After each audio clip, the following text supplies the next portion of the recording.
Olá, caros ouvintes do podcast da Emergência. Hoje, para falar de um tema excepcionalmente importante, temos uma convidada excepcional. Temos conosco hoje a doutora, cantora e escritora Júlia Rocha. Júlia, você pode se apresentar para os ouvintes? Oi, Adriel, bom dia a todos que nos ouvem. Bom, como você disse, eu sou a Júlia Rocha, eu sou médica de família e comunidade, sou cantora também, então tenho uma carreira na música.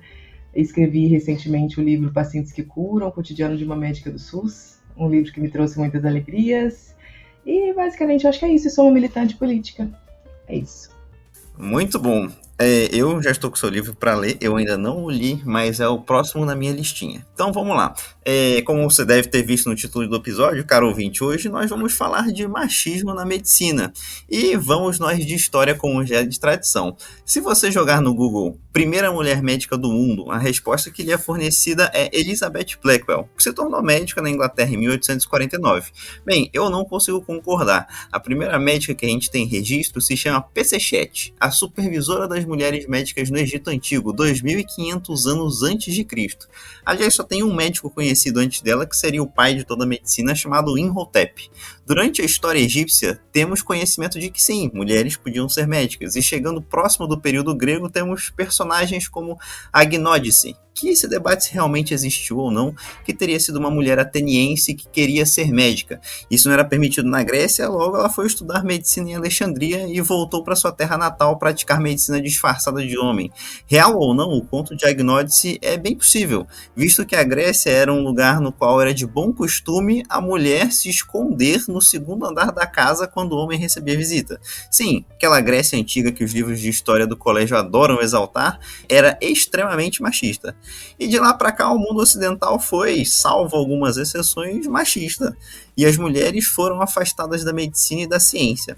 O espaço que conseguiram ocupar mais próximo da medicina foi o da enfermagem, mas isso começa em uma época em que a enfermagem não era uma profissão exaltada como ciência, ao contrário da medicina.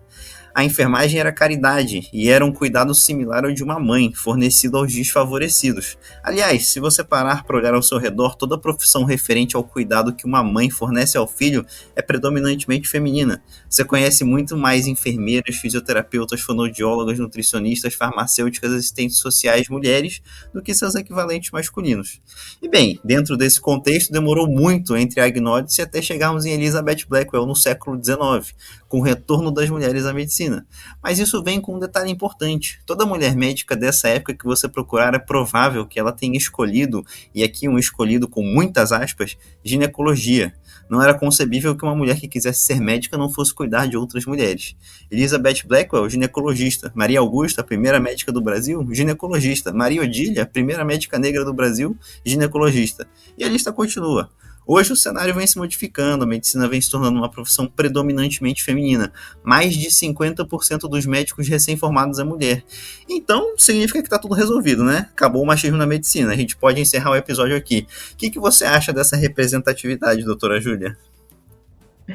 Adriel, eu acho que a gente tem muito para falar ainda nesse episódio. Inclusive, quando você toca nesses aspectos que tangenciam aí a parte econômica, né? Assim, a forma como a mulher é vista dentro dessa sociedade, a forma como o cuidado maternal ou o cuidado de uma esposa é visto como algo quase que instintivo, natural da mulher, fala muito pra gente sobre como a mulher médica é vista dentro do cenário médico. Porque, assim, embora a gente, como profissionais de saúde, queira isolar a medicina de um contexto maior, a gente primeiro precisa pensar que nós, médicos e médicas, fomos socializados na mesma sociedade que todo mundo, né? Então a medicina, ela não pode ser analisada de forma apartada do contexto social.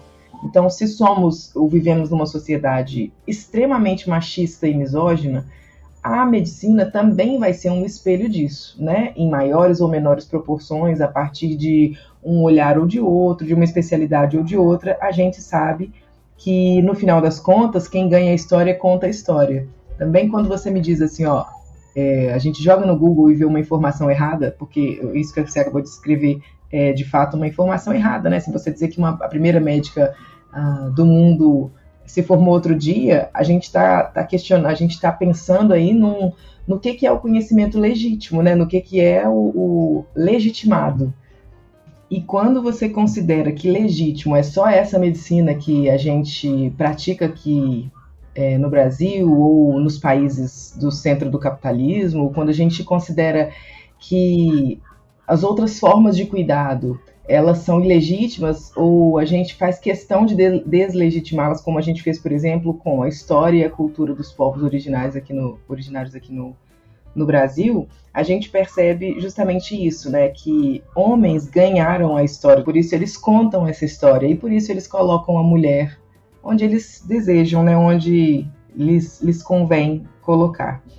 Isso que você trouxe sobre a questão da mulher não ter conseguido ocupar de imediato a medicina que a gente conhece hoje, esse espaço da medicina, e, em alguma medida, conseguiu entrar como trabalhadora na área da saúde a partir de áreas como a enfermagem e outras áreas do cuidado, eu acho isso muito emblemático, né? Porque quando a gente pensa na enfermagem, a gente não pensa numa ciência complexa, que ela é, né? A gente tem um preconceito imenso, inclusive um preconceito interclasse, né? De dizer assim que a enfermeira ou o enfermeiro é aquele cara que queria fazer medicina, mas aí ele não conseguiu por questões financeiras, enfim, e aí ele foi fazer enfermagem. Não, a enfermagem é uma ciência muito complexa, com suas peculiaridades, com suas especificidades, que está ao lado da medicina e não atrás da medicina, mas quando a gente olha a realidade econômica, né, dos salários, da superexploração, aí a gente entende por que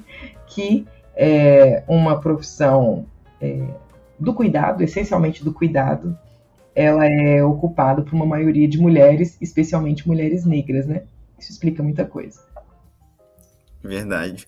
No mês da consciência negra, eu acabei fazendo um episódio com o Dr. Júlio sobre o racismo na medicina. E eu acho que, de alguma forma, falar sobre racismo dentro do ambiente médico, dentro da formação médica, é mais fácil do que falar sobre machismo. Deixa eu tentar explicar. É muito evidente a discrepância racial, o abismo racial que existe nas faculdades de medicina e nos corpos clínicos dos hospitais. É visível que tem algo de errado. Isso não aparece com o machismo. Você tem uma turma com mais de 50% de mulheres e parece que automaticamente o machismo morreu. Mas isso não faz sentido. Se você tiver uma turma com mais de metade de negros, não significa que o racismo acabou. Então, o machismo ele tá lá ainda, mas ele parece não ser necessário falar sobre ele, já que agora tá virando um espaço feminino. Como que você vê isso? Eu acho que a gente precisa olhar além dessa questão numérica, a gente precisa olhar qualitativamente. Quando eu falo que a gente está inserido numa sociedade machista e misógina e por isso a medicina vai ser um espelho dessa sociedade, o que eu estou querendo dizer? Numa sociedade sexista como a brasileira, a gente tem, por exemplo, mulheres limitando as suas escolhas a partir daquilo que se considera normal que elas façam dentro de casa. Então, primeiro eu penso, eu preciso lavar, passar, cozinhar, cuidar da casa, pensar na educação do meu filho, saber se se o coleguinha da escola bateu nele, saber se a professora da escola tem alguma dúvida em relação ao aprendizado, saber sobre o comportamento dele, eu preciso escolher a roupa que ele vai para a festinha, eu preciso comprar o presente da festinha, eu preciso saber se o ex-marido pagou a pensão, enfim. Eu preciso me preocupar com tudo isso e depois eu preciso saber o que eu vou fazer da minha carreira. Então, quando a gente observa as escolhas das especialidades médicas, por exemplo, a gente percebe que mulheres tendem a escolher especialidades que são compatíveis com esse cuidado todo da casa que elas são, entre aspas, obrigadas a realizar. Como é algo tido como instintivo, como natural da mulher, a gente precisa colocar isso em primeiro lugar para depois resolver o que a gente vai querer da nossa carreira. Então, você observa mulheres escolhendo menos, mesmo desejando muito, escolhendo menos especialidades, onde elas precisariam ocupar um tempo maior, porque existe uma chantagem, tanto social, como uma chantagem dentro dos relacionamentos, principalmente nos monogâmicos, heteronormativos, de que a mulher, olha, peraí, você vai se dedicar mais à sua carreira do que ao seu filho? Você vai se dedicar mais aos seus estudos do que à sua casa? E aí você pensa assim, como é que uma mulher que deseja entrar para a carreira acadêmica, ser professora numa grande universidade, como é que ela vai ter tempo de se dedicar aos seus estudos, ao trabalho, e ainda cuidar de uma casa, e ainda ter a obrigação de de cuidar dos filhos, dos aspectos emocionais, físicos, materiais, econômicos dentro de uma casa. Essa sobrecarga que a gente vê normalmente na sociedade, a gente vai ver dentro da medicina também. Obviamente, eu não estou aqui dizendo que é igual, por exemplo, a dificuldade que uma mulher pobre, periférica, negra, favelada passa para a mesma dificuldade que uma mulher médica com um salário adequado, com a sua vida financeira parcialmente solucionada ali.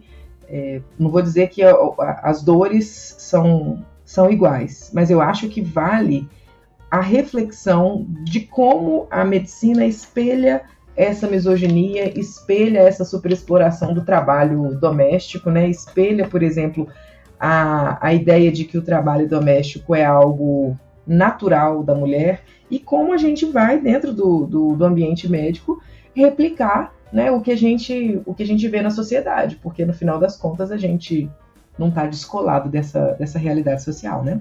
Sim, eu ouço você falar isso, eu lembro muito que faz pouco tempo, né, que eu terminei a residência e muitos amigos entraram junto na residência comigo e minhas amigas comentavam que durante a entrevista da residência era perguntado para elas, né, se tinha pretensão de ter filhos, se vai engravidar durante a residência, e essa é uma pergunta que nunca é feita a um homem, né, que você entra na residência e ninguém te pergunta, você pretende ter filho? Porque mesmo se o homem pretender ter filho durante a residência, meio tá implícito que não é ele que vai cuidar, então não vai interferir com a vida acadêmica, não vai interferir com a vida médica, isso vai ser um cuidado para a mulher, né? E outra coisa que me vem à cabeça também é que ao longo da graduação a gente tem aparecem algumas professoras, né, algumas chefes médicas que são mal encaradas, por assim dizer, que são bravas, né? E as pessoas comentam, né? Nossa, mas ela é brava e não sei o quê.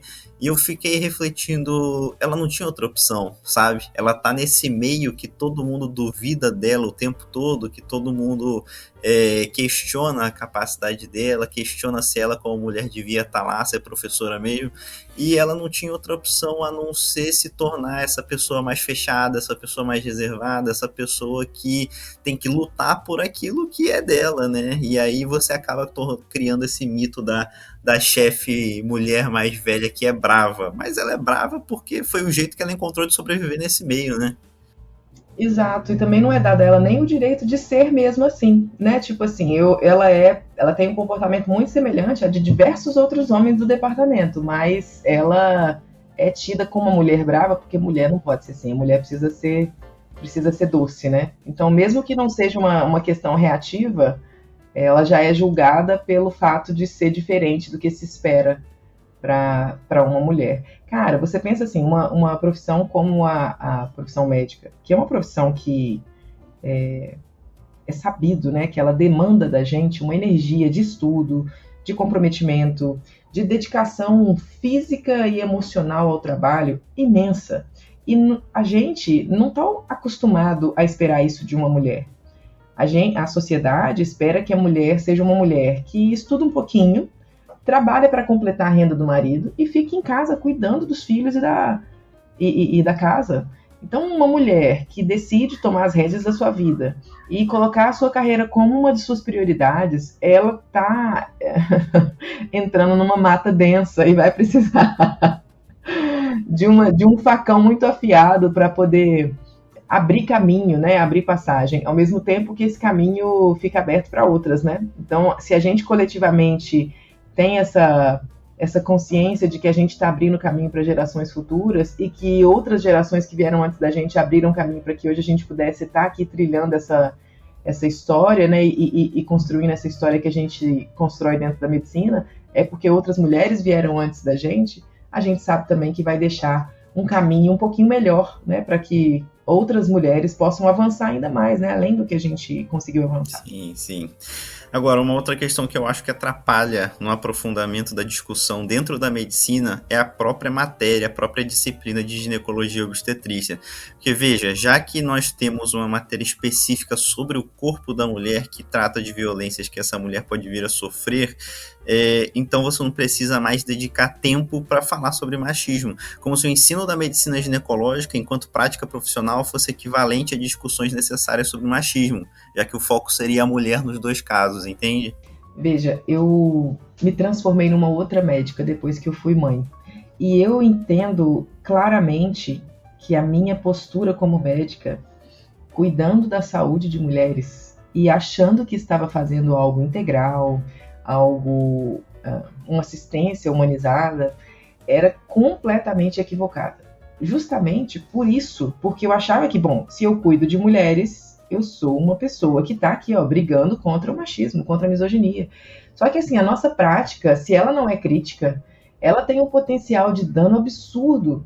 Porque se a gente deixa, como diz meu pai, né, se a gente deixa a inércia e se a gente vai com o que a sociedade nos ensina, e aí esse ensino ele não é explícito, ele está nas entrelinhas, ele está nas nuances, a gente vai ser mais um agente de violência.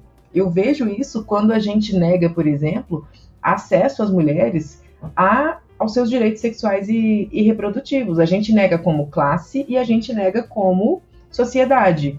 E mesmo aqueles direitos que já estão garantidos em lei, a gente nega porque a gente acha que a gente tem o direito de falar que aquilo vai contra o que a gente pensa e deixa aquela mulher desassistida porque eu não concordo com essa lei, então eu estou acima da lei, eu não vou fazer com que essa mulher acesse esse direito porque eu não concordo com essa lei. Eu vejo isso no... Já vi isso acontecer. Nossa. Cara, isso é um grande absurdo, porque a gente avilta aquele... Né, aquela mulher tem aquele seu direito aviltado, ela tem aquele seu direito negado, e eu me coloco no direito de julgar se uma lei é boa ou não.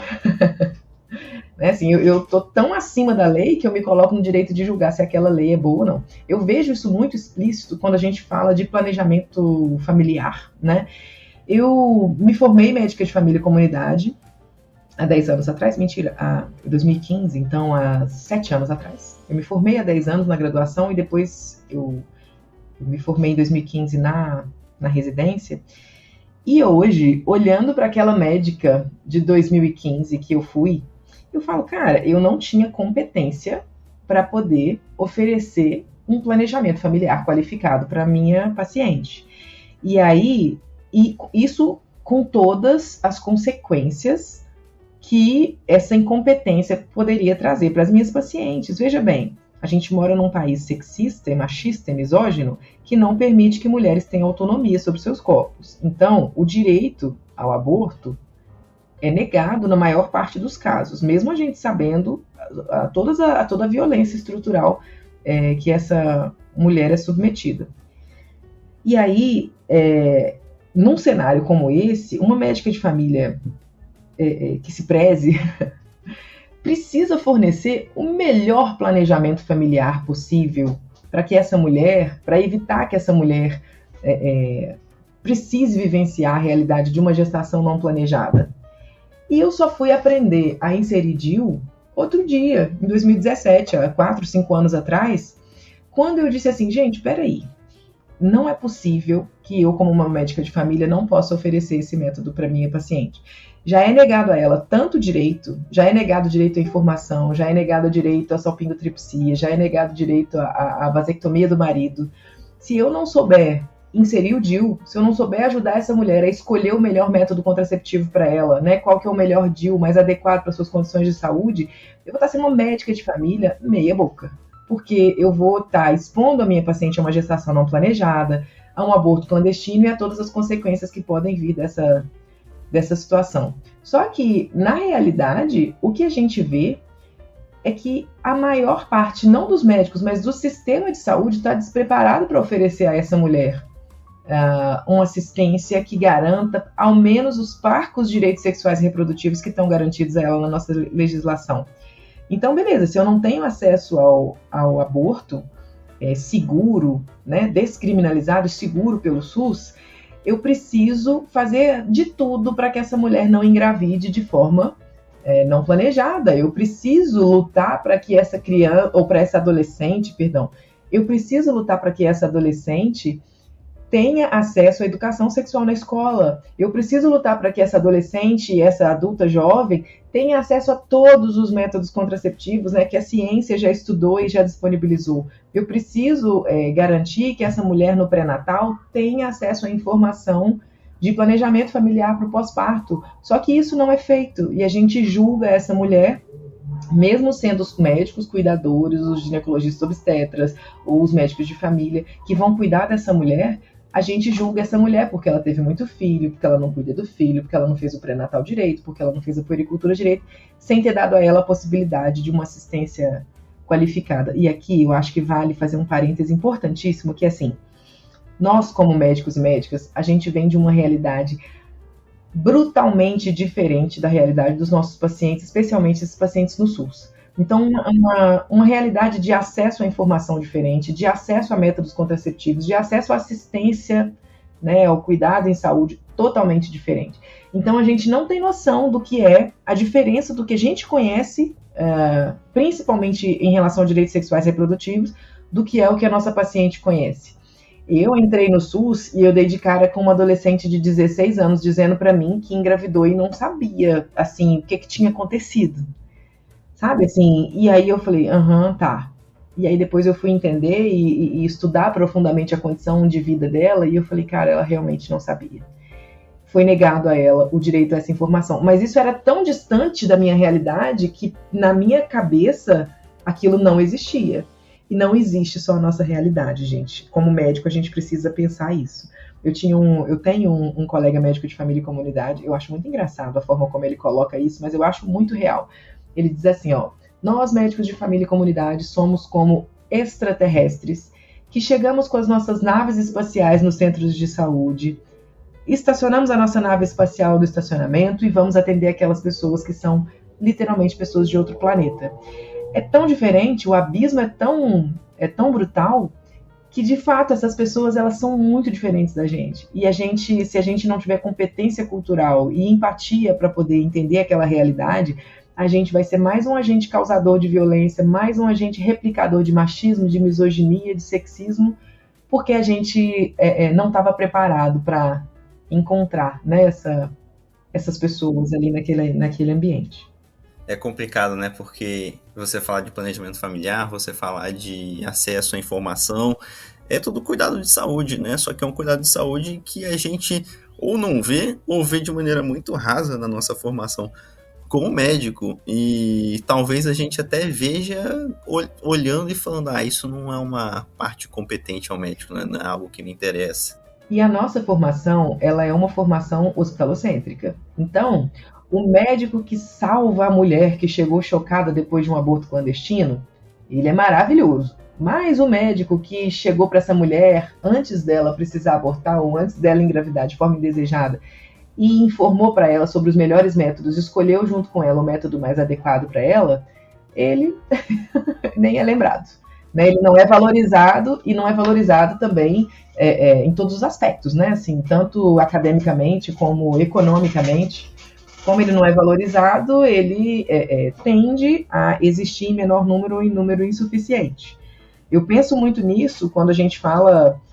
quando eu tive uma experiência no SUS, que foi uma experiência que me enriqueceu muito, e a gente publicou a respeito dessa experiência. Eu trabalhava num município aqui da região metropolitana de Belo Horizonte, e foi bem na época onde eu entendi, que falei, gente, não é possível que essa mulher ela tenha que esperar o dia da menstruação, o dia que tem kit, o dia que tem DIU, o dia que tem ginecologista na unidade, o dia que a Lua alinhou com o Sol, com Plutão, com Marte, com Vênus, para ela colocar um DIU. Então eu vou me capacitar. E aí eu me capacitei e comecei a informar essas mulheres a respeito do DIU, a falar sobre a importância de um método contraceptivo adequado e tudo mais. Só que eu não tinha noção do impacto disso, porque em pouco tempo a gente estava colocando, numa unidade que colocava 2 DIUs a cada 2, 3 meses, a gente estava colocando 30 DIUs por semana. A gente estava formando novos profissionais e no município houve uma reconfiguração, inclusive, do estoque, do material que era necessário para se inserir o DIU, porque era um município que negligenciava esse cuidado e que de repente percebeu o quanto isso era potente.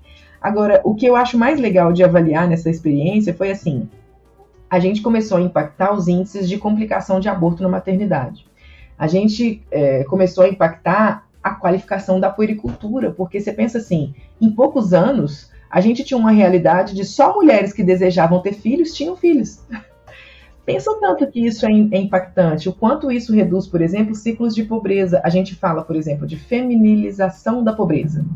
A gente sabe que a pobreza hoje ela tem cor, mas ela também tem gênero, né? São essas mulheres que são mães solos de muitos filhos, que são abandonadas pelo Estado e pelo progenitor dessas crianças.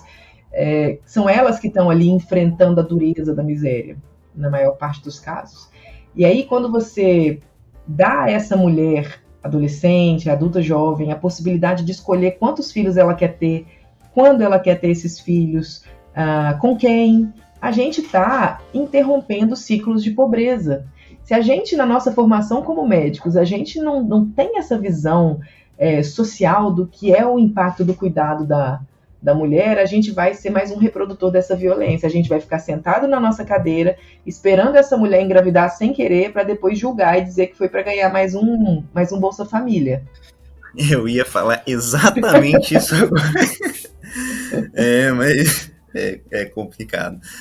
Vamos seguindo aqui, porque eu tenho algumas perguntas ainda que eu quero te fazer. Não quero tomar muito do seu tempo. Só para fechar esse assunto, eu só queria dizer o seguinte: assim como o cardiologista fica sentido quando o paciente dele infarta e diz assim, meu Deus, o que eu poderia ter feito para prevenir isso? Será que eu errei em algum momento? A gente, como médico lá na atenção primária, a gente tem que ficar muito chateado quando uma paciente nossa engravida sem querer.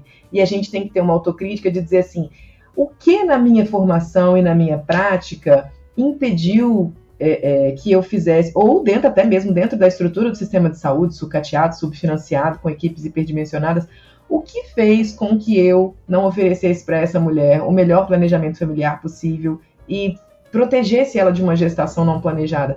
Isso precisa estar na nossa formação como médicos, para que a gente seja de fato um médico ou uma médica aliada ao feminismo, aliada à luta da mulher por direitos. Doutora, no início da pandemia, quando começou todo aquele estardalhaço sobre cloroquina, sobre ivermectina e muito médico de WhatsApp falando que era certo e que era errado, começou a se duvidar muito da palavra do próprio médico, né?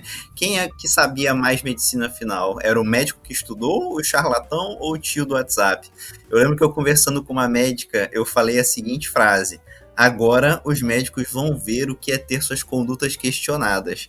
A médica se virou para mim e disse, você quer dizer, agora os médicos homens vão ver como é ter as suas condutas questionadas. Porque como mulher, isso acontece todo dia.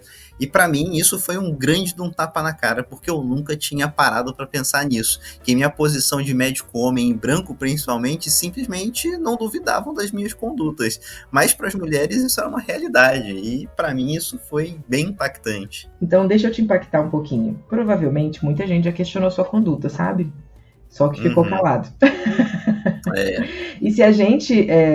olha, isso tem tanto recorte, tanta coisa que a gente precisa pensar para poder conversar sobre isso, porque assim, se você é um médico um médico de uma pessoa que teve acesso à educação, a gente tem uma realidade. Se você é médico de uma pessoa que não tem acesso à educação nem a direito nenhum, a gente tem outra realidade. E às vezes as pessoas, na sua sabedoria, questionam médicos, mas não se sentem no direito sequer de levantar a cabeça, quanto mais a voz. Uhum. Entendeu? Se é um médico homem, branco, obviamente tem ali uma subjetividade ali dentro daquele encontro que vai fazer com que essas pessoas questionem menos ainda. Se é uma mulher negra, isso é um pouco... a gente precisa relativizar um pouquinho isso aí, dependendo de quem é o médico que fala. Mas também não só dependendo de quem é o médico que fala, mas de quem é a pessoa que escuta, de quem é o paciente que recebe aquela informação, sabe? Para mulheres isso é uma questão, mas eu diria para mulheres negras isso é uma questão diária, de todos os dias. E mesmo, como eu sempre falo, né, a gente é socializado e a gente carrega essa socialização para o resto da vida. Mesmo quando não nos questionam, a gente se questiona. E a gente diz assim, poxa, mas será que eu não poderia ter feito melhor? Né? Será que... essa conduta foi a mais adequada, e a gente sofre por isso também. Não acho que isso seja, bom, pelo menos na minha experiência, eu não acho que isso seja uma grande questão, porque a gente vai aprendendo a duras penas e a gente vai, como eu posso dizer assim, faz bastante terapia, né? E vai lendo bastante sobre essas histórias, sobre essas opressões de gênero, e vai se educando sobre questões raciais e questões de gênero, a gente vai tentando amenizar um pouco do que é essa realidade. Mas não é fácil, não. E eu acho interessante você trazer essa sua percepção, né? Dizer assim, imagina, gente, nunca tinha pensado que isso acontecia, quando isso é uma realidade para muitos colegas e para muitos pacientes também, né? É, eu ia até já emendar com outra pergunta, né? Mas eu acho que você respondeu um pouco, não sei se você quer falar um pouco mais, que era justamente como que você acha que uma mulher atender outra mulher afeta a consulta, um homem atender a mulher, como é que isso afeta, se existem barreiras assim que precisam ser quebradas conforme as pessoas que atendem outras são diferentes, né? Certo. Olha, eu acho que não é simplesmente, então é uma pessoa negra, ela é antirracista, ou uma mulher, ela é uma mulher que vai ter um olhar mais feminista, menos machista. Eu acho que, novamente, depende de quem está falando. Depende de quem a gente está falando. Não é porque a pessoa é pobre que ela é comunista. Não é porque é trabalhadora que é comunista. Não é porque é mulher que tem uma formação, um letramento em gênero. Não é porque é negro que estudou questões de raça. A gente tem, né, o presidente da Fundação Palmares destruindo a memória do povo negro brasileiro, e ele é negro. Né? Isso não necessariamente está ligado, mas a gente pode ter uma intenção de uma melhoria da sua assistência a partir de um entendimento de que essas questões são importantes, e aí eu vou estudar sobre isso, e aí eu consigo sim impactar. Então, a minha experiência como mulher mãe foi uma experiência que mudou completamente a minha prática no cuidado da saúde da mulher. Então, a minha experiência como mãe, que teve a sua condição no puerpério invisibilizada, que teve dificuldade para amamentar, que precisou buscar ativamente, a partir dos meus conhecimentos como médica, um planejamento familiar mais qualificado, isso mudou a minha prática, mas eu precisei dessa intenção. Não é porque eu sou mulher, nem porque eu sou negra. Entendeu? Foi porque eu realmente entendi que isso era importante e fui estudar. Não é natural de jeito nenhum. Entendi. Interessante, né? Porque você coloca, pelo menos eu tinha na minha cabeça de que para uma mulher atender outra mulher vai ser mais fácil porque vai ter algum tipo de empatia ali que vai brotar espontaneamente, né? Mas não é só isso, né? Que apesar das duas, da médica ser mulher atendendo uma outra mulher, apesar delas terem isso em comum, é toda uma vida, toda uma estrutura social, tudo diferente, né? Exato. Que pode afastar muito mais do que aproximar, né? Exato. E tem a questão de classe também, né? Porque embora sejam médicas e pacientes todas trabalhadoras, a gente sabe que a percepção, né, do que é a classe de cada uma é diferente e individual. Então, muitas mulheres médicas não se entendem como mulheres trabalhadoras que estão ali subjugadas e submetidas a um tipo de exploração muito semelhante à das suas pacientes, né? De opressão muito semelhante à das suas pacientes. Então se veem como pessoas que estão numa casta superior, né? E que bom que elas não são maioria. Bom, eu espero que não. Agora, esse podcast aqui, doutora Júlia, ele é um podcast de emergência, e eu não poderia deixar de falar como o machismo está presente na sala de emergência, né? E você, ouvinte, pode compreender essa frase da forma como quiser, mas ela está, sobretudo, presente fisicamente, né? Eu digo isso pois no nosso país tem uma mulher estuprada a cada 11 minutos, que vira um potencial paciente em atendimento de emergência, que requer atenção com conhecimento de ginecologia, obstetrícia, infectologia, psiquiatria. Digo isso também porque em nosso país 5 mulheres são espancadas a cada 2 minutos. Para dar atenção médica devida, esses pacientes precisam de médicos e médicas que tenham conhecimento em trauma, medicina de emergência. Eu digo isso também porque o nosso país é o 5º no demérito ranking mundial de feminicídio. A mulher violentada, a mulher espancada, a mulher assassinada estão nas ocorrências do SAMU, estão nas UPAs, estão nas salas de emergência. Mas mais do que médicos e médicas que tenham devido conhecimento técnico, para fazer esse atendimento, eu acredito que não é só disso que elas precisam. Seria, e é muito fácil e cômodo se manter só na parte técnica. É muito fácil tratar disso de uma forma distante, mas a gente precisa se aproximar e entender por que isso acontece, por que uma mulher, por ser mulher, sofre todo esse tipo de violência. Então, doutor, eu queria ouvir de você, como você acredita que poderíamos trazer esse debate para dentro da formação médica? Como que aproximamos os futuros médicos e médicas dessa realidade do machismo? Olha, Adriel, de novo, a gente não está descolado da realidade social, né? Então, a nossa formação, ela é espelho dessa sociedade. E se a gente vive tempos muito bicudos, né, de exacerbação dessas opressões e dessas violências de gênero, isso também se reflete na nossa formação. Quando um profissional, um professor universitário ou uma professora universitária tentam trazer esse debate, muitas vezes eles vão ser interpelados por colegas que acham que aquilo é desnecessário. Mas eu penso que a presença dessas pessoas na universidade, mesmo que com todas as dificuldades e violências que isso possa acarretar, é importantíssimo para que a gente resista a esses tempos. Obviamente que no futuro breve, eu espero, a gente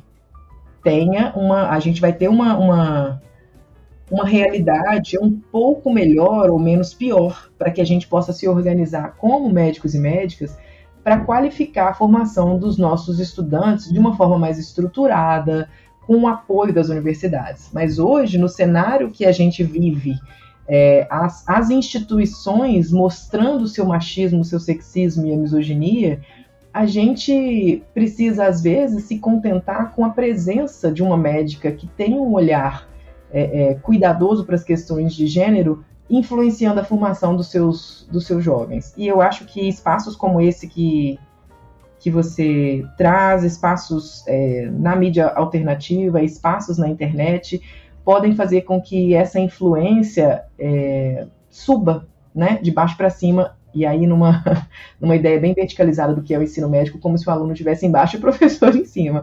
Mas, assim, ela pode vir a partir do aluno. Eu tenho essa experiência muito marcante, assim, para mim, que é quando eu comecei a perceber que alunos levavam o que eu produzia nas redes, a forma como eu me comunicava nas redes, para dentro das universidades.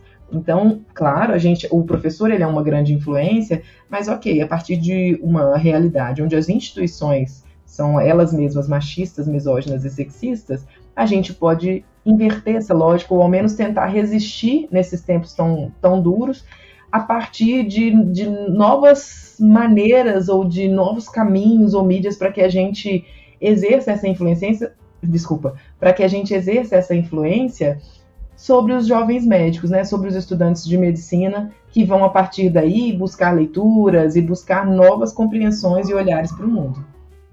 Sim, e o aluno hoje não existe mais essa história, né, de que a única fonte de informação para o aluno é o professor, né? Então hoje em dia, quanto mais possibilidades tiver, melhor, né?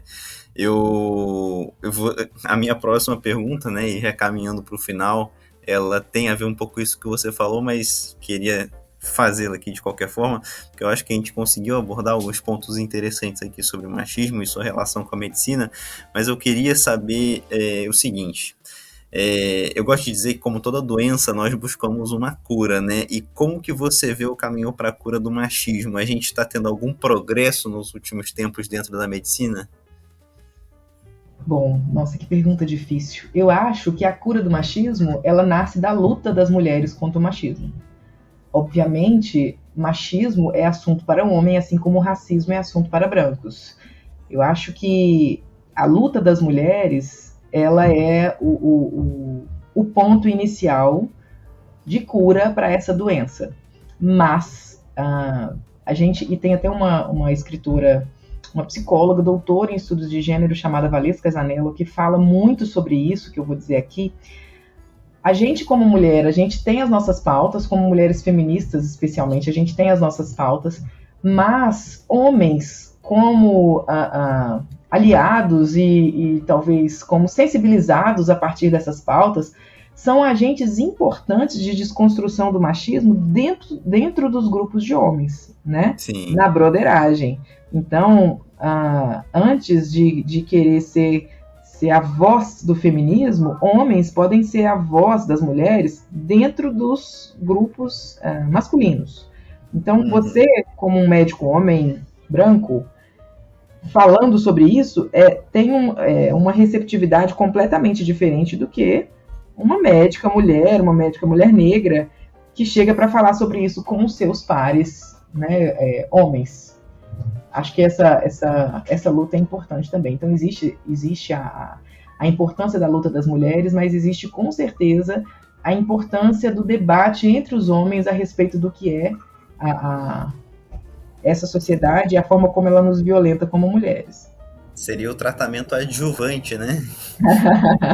Exatamente. Importantíssimo também, né? Porque a gente sabe que, sim, existe uma terapia que ela é essencial, mas existem outras que são muito importantes para que ela consiga fazer seu efeito. Mas você vê, assim, que você acredita que está tendo um progresso, assim, nesse debate dentro da medicina, por exemplo, quando você se formou aí 10 anos atrás para agora, o que você vê? Eu vejo que a luta das mulheres... Eu vou te dar um exemplo. A Organização das Mulheres pela Humanização da Assistência ao Pré-Natal, ao Parto e ao Puerpério. Essa organização de mulheres fez com que muita coisa mudasse na assistência. Fez com que profissionais repensassem a sua prática. Fez com que instituições, fez com que hospitais mudassem seus protocolos.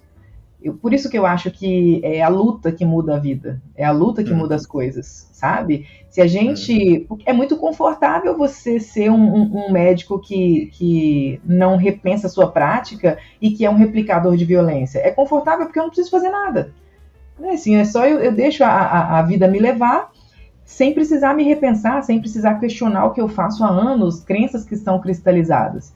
Então, quando a luta feminina começa a me incomodar e eu recebo um plano de parto, e eu recebo a solicitação da presença de uma doula, ou eu recebo uma mulher que começa a questionar se a cesárea dela era necessária ou não, eu começo opa, peraí, gente, agora não é uma coisa só de cima para baixo, né? É uma relação plana que se estabelece.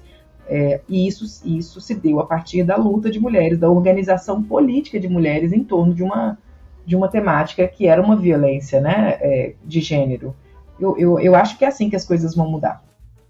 Deixa eu te perguntar, doutora Júlia, você tem alguma consideração final? Não sei se você considera isso uma consideração final. Olha, eu quero te agradecer muito, inclusive agradecer a sua paciência da gente ter marcado e remarcado várias vezes essa gravação. Quero mandar um beijo no coração de todo mundo que está nos assistindo e dizer que nós, como médicos, precisamos ampliar os nossos horizontes. O médico que só sabe medicina, nem medicina sabe, já diziam os sábios. Então, se a gente entende que o nosso paciente é complexo, a nossa formação deve ser complexa para poder acolher as demandas desses nossos pacientes. Leiam além dos livros, enxerguem além dos nossos consultórios, enxerguem além do conhecimento técnico-científico que todo médico tem a obrigação de ter. A gente precisa ampliar os nossos horizontes para entender que saúde vai muito além de médico, vai muito além do sistema de saúde, inclusive, e que determinantes sociais da saúde são, de fato, o que realmente vai definir se o nosso paciente vive ou morre, quantos anos ele vive, qual é a qualidade de vida que ele vai ter nesses anos de vida. Leiam seu livro também, né, doutora? Eu recomendaria bastante. Pacientes que Curam, está em todas as livrarias físicas, tem muito site na internet que vende. Tive muitas alegrias com esse livro, fui indicado ao Prêmio Jabuti, fiquei entre as 5 finalistas da minha categoria, fiquei muitas semanas na lista de mais vendidos da Amazon, foi realmente uma coisa que me surpreendeu muito quando eu estava escrevendo. Eu jamais imaginei que isso aconteceria, mas foi uma doce surpresa. E onde que as pessoas podem te encontrar aí nas redes sociais? Bom, eu estou no Instagram como cantora Júlia Rocha. Estou no Facebook também, onde eu publico algumas reflexões. Estou no Twitter como Júlia Rocha Sim, me achem lá. E tem o canal no YouTube também, né? Tem o canal no YouTube, Júlia Rocha, é só buscar lá, Médica Júlia Rocha Médica, alguma coisa assim, vocês me encontram lá no YouTube. A gente está sempre postando vídeos, reflexões sobre a nossa percepção, né, do que é atenção primária à saúde e do que importa de fato para a saúde dos nossos pacientes na comunidade.